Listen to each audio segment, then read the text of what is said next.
To have Herm Edwards on the morning roast here on 95.7 The Game. Coach, good morning to you, man. Thanks so much for joining us on short notice. Well, thank you, my friend. Obviously everyone's watching the draft last night. I was kind of taken back being an old defensive player. The first 15 picks, there was only one defensive player picked. I went, man, what are they doing? We don't play defense anymore. No doubt. They broke records for all these players. 14 picks, the first 14 all offensive players, 6 quarterbacks taken in the first 12 picks. I didn't see that one coming for the first time since 1983, and that stacked draft class when he came to the quarterback position. So before we get into Ricky Pearsall and how you met him and recruited him to Arizona State or whatnot, Coach, what is it about this league? Are we moving towards the whole adage of defense wins championships? And I still do believe that. However, I do believe that if you don't have enough playmakers offensively, you can't compete with the big boys in this league. Well, you got to score the ball, and the way you score, you got to throw it. I still think you got to run and play good defense to win championships. But to be in the game, you got to score points, and it's a wide open football game not anymore. I mean, the quarterback is the key, and this is why you see 6 of them go so early. Because if you don't have one, you're an 8-8 football team, bottom line. And then maybe you can win 2 more games because you play good against a team that doesn't have a quarterback as well. But you're 8-8. But when you got a quarterback, you got a chance. So I just think it's a league now when you look at it. There's a lot of 3 wide, 1 tight end, 1 running back. The running back's obsolete. There was no running backs drafted yesterday. I mean, there's none.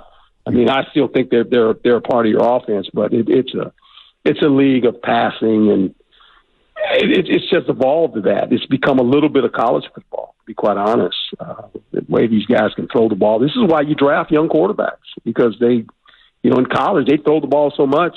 You just say, hey, look, we're going to run the same offense here, so let him play here. So it's kind of interesting. Coach, take me back to the beginning. Every recruitment, every guy you interact with, there's a story. Where did you meet Ricky? Where did you first see him? Break it down. Trying to recruit him to go to Arizona State. I want to say he was there when I got there. He was a young player. He was with Ayuk and Jaden, Rashad White. All those guys were there at one time together. It's pretty good offense. And N'Keal Henry was the big guy then. He was the number 1 guy then, and all these other guys were young guys. But it was fun watching him grow as a player and just watching him develop. But, he is a guy that I think fits the 49ers system. They want a guy that's multiple, that you can move around. You can put him in the slot, you can put him in the GX. He's good, and he's good as a blocker. He'll block. He's not afraid to block. He's got better speed than people realize. He can return. He's a good punt catcher. He's not a dynamic return guy, but he's a safe guy to catch the ball. He's very competitive. He's strong. He's a strong runner too. He's not Debo. He doesn't have that running back Debo mentality, but he can run with the ball. He's kind of like, the more you watch him, and that was the conversation that I had with Lynch. I said, he's a good football player now. You're getting yourself a good football player. This is before the draft, we were talking about it. And I said, he can fit all the boxes for you. And I think this is why the 49ers went after him, the fact that he can do a lot of things on offense for you. Coach, I don't mean to interrupt you, be there, but it's interesting. You said you talked to Lynch and Shanahan prior to. I don't want you to disclose, intimate information, but what is it that coaches ask someone who knows a player like that? Like, what are the things that they ask, about a player? Well, for John, look, we got a history now. I mean, it goes way back to the Tampa Bay Buccaneers. Mm-hmm. So there ain't much he got to ask. He just says, Coach. And I say, yay or nay. and then he goes, okay, I got it. Because we looking at the same guy. It's just and the bottom line, I tell John all the time, is John, he likes football. He really likes football now. And John, okay. And we talk, how are we talking? I ain't going to get into all that, but there's a trust thing there. And, it's just, that's what friends do, Yep. That's how it works in life. Ricky Pearsall, newest member of the 49ers, 31 overall at the University of Florida. Obviously was at Arizona State played with Brandon Ayuk at Arizona State. Jay Daniels, of course, went number 12 overall to Washington. Herm Edwards here on the Morning Ross on 95.7 The Game with Joe Shasky, the Butcher, and Bonte Hill. So what is something that he needs to work on as he takes this next step? We see a lot of experts, and I'm not going to pretend like I'm an expert. I've warmed up to the pick, but what is something that he's going to have to work on to excel at the next level? Well, I think all receivers struggle when they get to that level from the line of scrimmage when guys are pressed, right? I mean, that's the hardest thing for receivers when they come in the league. I know that as a former corner.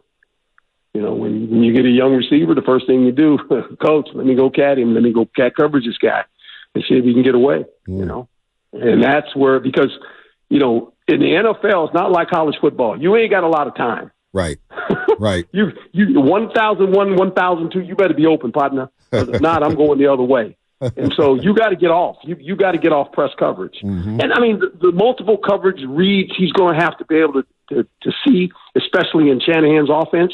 He's going to have to see the game through the quarterback. That's why when you look at the 49er receivers, not only are they skilled, they got to be smart guys. Coach Shanahan, he wants smart guys. In other words, when you line up and the defense gives you this look and this front and all of a sudden things change, well, all of a sudden your route might have changed too somewhere in the scheme of it all. Instead of running through the zone, you might have to stop now because of the coverage. Right. And the quarterback knows that, and you got to know that because the quarterback. Look, Shanahan, that quarterback ain't holding that ball for a long time, guys. He's getting rid of the ball, and so you got to see that, and that's the transformation of a young wideout. In college they see maybe cover two, they see man to man, they see a little blitz combination. In pro football, man, there's a whole lot going on there. Now, Ayuk quite well, and we don't know what's going to happen. There's rumors of Debo gone and then Ayuk gone. On the surface right now, if you were to pair up Brandon Ayuk with this young man, Ricky, and Debo Samuel, what does that look like to you as a coach? Oh, it's hard to deal with. and then you forgot about the other two guys. Yeah, George Kittle, CMC. And the runner. Yep. I mean, first of all, you ain't got enough footballs. but the thing is, defensively, that's a problem. And look, and Pearsall's a guy, like I said, he's unique in this sense. You can move him all over the place. He can play in the slot. He can play Z. He can play X. He's kind of like a Debo. Now, he can't play the running back position that Debo can. But the other positions there he can play, and it's just a matter of how Coach Shanahan wants to run his offense. And what formations and personnel groups he's going to attack you with. But you got guys, and all these guys can do this, guys. They can run. They can catch and run. This offense ain't a vertical where I'm going to throw it down the field 20 yards. This is a 5-10 yard. I'm throwing it to a spot. You catch it, and now you got to run. And all these guys can run. They're good runners after the catch. I mean, if you watch the 49ers, that's what they do. No, the yak is definitely that's what separates them from a lot of teams here, Herm. Let me ask you this, because Shasky brought up Brandon Ayuk, and obviously here in the Bay Area, we've been talking a lot about Brandon Ayuk.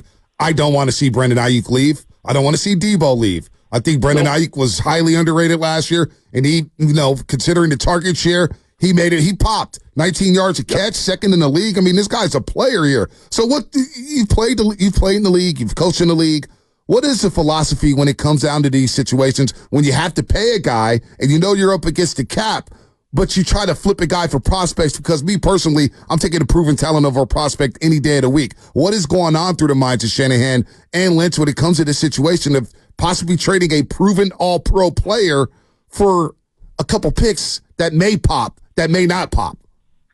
Well, here's the problem you have. When you do a good job of evaluating players, and you draft them or you acquire them, however you acquire them, the uniqueness of the NFL is this.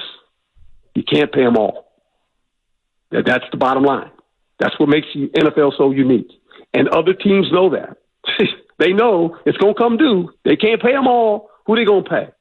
And so now you sit there and you got to ask yourself, okay, we want all these guys. We're willing to pay, whatever we can pay. Now, if the money becomes a problem, that's one thing. Then we got to make a decision. If the player decides that because he doesn't want the money, he's going to hold out, he's going to sit out, then, we still got to win football games. We still got to play. So what do we do, right? So I think what the 49ers have done, they've covered themselves. They want Ayuk there. There's no doubt about that. They don't want him to leave. They want the guy to be a 49er. I think Brandon wants to be a 49er as well. Regardless of what's been said, because that's the business part of it. Right. You don't even pay attention to that guy. That's his business. And I tell players all the time, I say, man, when you negotiate a contract, don't take it personal. That's business. And once it's done, now you come back to playing football. And that's just the way it is. And you got to understand that. So I just think, they're in a situation now that hopefully they can get him signed and, all that works out. But if not, they've protected themselves with another young guy, just like when they drafted Brandon Ayuk. Yeah. Everybody said, well, who is this guy? I said, you know what? He's a pretty good football player. You guys don't like this guy. Well, guess what? People like him now. They don't want him to go. Nobody wants him to go. But that's the nature of the NFL, guys. And it's hard, man. It's hard because you develop players and you develop them and you pick them the right way. 3 or 4 years down the road, we ain't going to be able to keep all these guys, man. Just can't. It's hard. It's not personal. Coach, you're talking about business, not personal. 2 questions for you here. Sure. There's obviously the Jaden Daniels. I'm curious what you think about his ascension because of your connection there. And then what did you make of Atlanta signing Kirk Cousins and then not moving up, but grabbing Michael Penix? You want to talk about business, not personal. Wow. Well, I think if you're Penix, you're excited in the fact that I got a veteran guy that can show me the ropes for a year or two. I don't think they brought him in there to beat Kirk Cousins out. Knowing Raheem? Raheem worked for me, guys. Yeah. He's starting the league with me. Mm-hmm. Tampa Bay, yeah. Raheem is getting the guy. I got a veteran guy. I got a young quarterback. Everybody was saying maybe he might not go late in the first round, right? Raheem said, let's go get this guy now because I can develop him in 2 years and Kirk Cousins can show him the tools of the trade and we're good. Right? So that's what he did there to protect himself and to get a young quarterback. I mean, that to me, it was like, okay, when you got your future. Kirk Cousins is your guy now, but I got a guy for the future. So, I just think it's a funny league, man. I mean, people always wonder, what are people thinking? Look, I always said this about the draft. You draft for your team. You don't draft for anybody else. Just know how you want to build your team. And only the people in the room know that. Everybody else got, well, I would do it. Well, that's great. You go do that in fantasy football. We're going to build our team this way because it don't matter what anybody else says, guys. And that's how you got to go do it. And that's what's great about the NFL, guys. You watch that draft, there was almost 300,000 people at the draft. You think the NFL ain't booming right now? Business is booming for the NFL. No doubt. When you were drafted here, when you were in the league, they were doing it in hotel ballrooms for crying out loud. There were 17 rounds or something crazy like that. What do you make? On radio. It wasn't even on television. It was on radio, guys. That's insane. That's insane. You brought up something that's interesting to me. Shaska and I always talk about this. We don't get into the mock drafts on this show per se, because we don't know what's going on in the war rooms. We don't know what's going on in Santa Clara. We don't know what's going on in Kansas City. We don't know what's going on in Buffalo or New York and whatnot. Right. How do, on the inside, being on the inside there, Herm, how did you guys always look at the mock drafts or what the experts said during the draft? Did you guys kind of just laugh at it? It's like, these guys have no clue what we're thinking about. Well, they're all slotting players. This guy's going to be perfect. This coach loves it. What do you guys think about all that? Well, first of all, it's difficult for people outside the building to do these mock drafts. They're guessing. They're getting information from the people that cover the team, so they're just – and they do a fairly decent job. But at the end, you sit there and you go, we know this team better than anybody. We have more information than anybody, and we're going to stack our board, and it's going to look this way. And you don't get involved in that stuff.